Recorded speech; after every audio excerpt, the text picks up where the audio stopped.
morning. Hi, everyone. This is Benjamin, and welcome to my channel. I'm Worthy.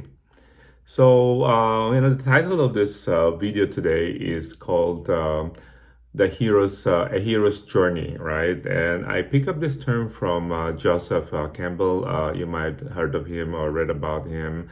And the basic idea is that our life, when we talk about life as a journey, it's like a hero's journey, and that reminds me of like the movie. What I call that? I'm blacking out. Anyway, it's Frodo, right? Remember Lord of the Rings. Thank you, Lord of the Rings. So in that movie, you remember the hobbits were happy, and suddenly came the ring, and that becomes temptation and all the challenges, and it took like 3 series before Frodo was able to bring it to the volcano and drop it and things like that. It reminds me about our life and my life too. Over the years, as we go through ups and downs and challenges, success, failures, and all these things. But it is what it is. That's the life. It's a journey. It's a hero's journey, like any hero. Deal with the villains, with the challenges in life. I think for me it makes me feel better. And also lately, I came across a concept of dichotomy, where we accept the branches and the good, the bad, the ups and downs of life, and that's what life is all about. And the whole idea is for us to come and experience life. I think that's the key word. I think two keywords that I learned recently is create and experience. There are different ways to look at things, and other concepts will be like, who are we, right? Are we just this body? Are we just this mind? Or are we body, mind, and spirit also, right? So that's a different way of looking at ourselves. For me, I truly believe in that, meaning body, mind, and spirit. Every day I try to settle, be aware, and say, what am I doing today? Am I living just at level 1, which is just the body? That is, eating, experiencing good things, playing golf, or thinking about money and all these things. That's level 1. That's the body, right? The next level is the mind. Am I thinking about matters of the mind, like new ideas, creativity? That's why I really enjoy writing poetry or photography or my paintings. Those are things I really enjoy, and that's the second level. That's the level of the mind. And the third one will be the matters relating to the spirit, right, or the soul. So that's another level that for me is lacking from time to time. But of course, recently, especially, when I made this video, is partly because I got knocked down. I went to the emergency room with a bad headache, and that stamped me off the track and said, "Hey, Ben, refocus." I think that's my mind telling me to come back and say, "Hey, look, there's more to this, right?" And yes, and as I did more readings and came across this book called Conversations with God, it makes a lot of sense. It makes a lot of sense to me, right? The body, the mind, the spirit, and creating and experiencing. That's the whole idea. And also, yesterday I was reading a chapter where it talks about, I always feel like things happen to me. My accidents, my previous relationships. Born in a country like the Philippines, speaking 3 languages.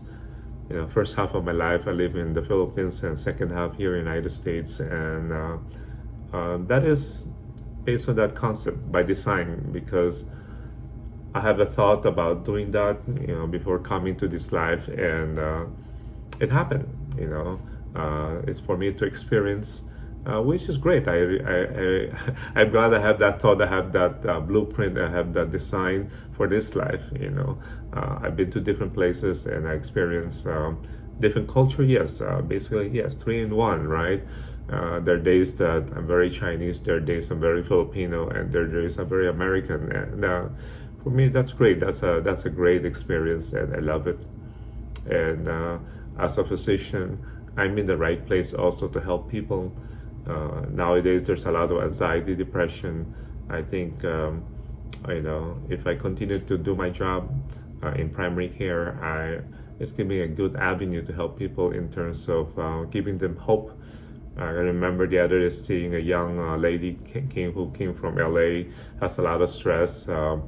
And at the end of the exam and also the conversation, I told her that, yeah, you'll be fine. No worries. Let's get the blood work done. I'll see you back. I said, you made it this far by yourself and you're doing good. And she gave me that smile, and I can feel that she felt reassured. She felt better after that conversation. And that's all it is, right? As also in that book, Conversation with God, said that's how we communicate, or that's how God communicated with us also, through feelings, thought, experience, and the last is actual words, right? So in that encounter, that brief encounter, and I was aware that this young lady felt better because I was able to reassure her, give her support and things like that. And that's what it is. I think that's all about life. It's not winning the lottery, it's not winning the Nobel Prize or being the best doctor in Las Vegas or whatever, So it doesn't matter. What matters is, we create this life and we're here to experience, of course, the good and the bad that we talked about earlier. But if we focus, that's the secret. If we focus on good things and good things happen, why not? It's a good experience, right? Yeah. And another concept is time and space is relative, right? Time. We always talk about time is like 100 years, 20 years, but that's all just a man-made concept. Even space also. I'm here, I'm there, yesterday, today, tomorrow. These are all man-made concepts to understand what's going on. Based on that concept, everything's happening at the same time, right? Past, future, present, it's all the same. Again, earlier when we talk about the soul, the spirit having a thought, and it happens because that has the creative power. For us, it's like, why did it take 10 years, right? But no, actually, again, time is relative, and time is just a man-made illusion, a concept, and when the soul, the spirit is in the physical form, then it's slower. When it's when it's not in the physical form, like after death and things like that, then things happen much faster though. Anyway, it's just some ideas I pick up which makes a lot of sense to me. I've been searching all these years for answer, and this is what we call as awakening, being conscious. Life is not what happened to us, but what we create. So today, it's up to us, who are we and who we want to be. If we want to be a better person today, a more loving person, why not? All right, create a situation. Like the other day, I bought lunch for the staff, and that's great. And costs a little bit money, but that's enough to bring a smile. It's a day before the long weekend, and I was the only provider. It was going to be a busy day. I know that. So, yeah, people feel good. And that's how we have the power, to create. I think the hardest thing in life is to feel stuck, that we're hopeless, powerless, but we have to change that concept. And that's probably the secret of life. Okay. Anyway, just some food for thought. I know that a lot of things I said in this video might be, not conventional, might be different from our belief system because of our upbringing and everything, but just something to think about. Okay, thank you. So as usual, until we meet again, I'm worthy, you are worthy. Be safe and take care. Namaste.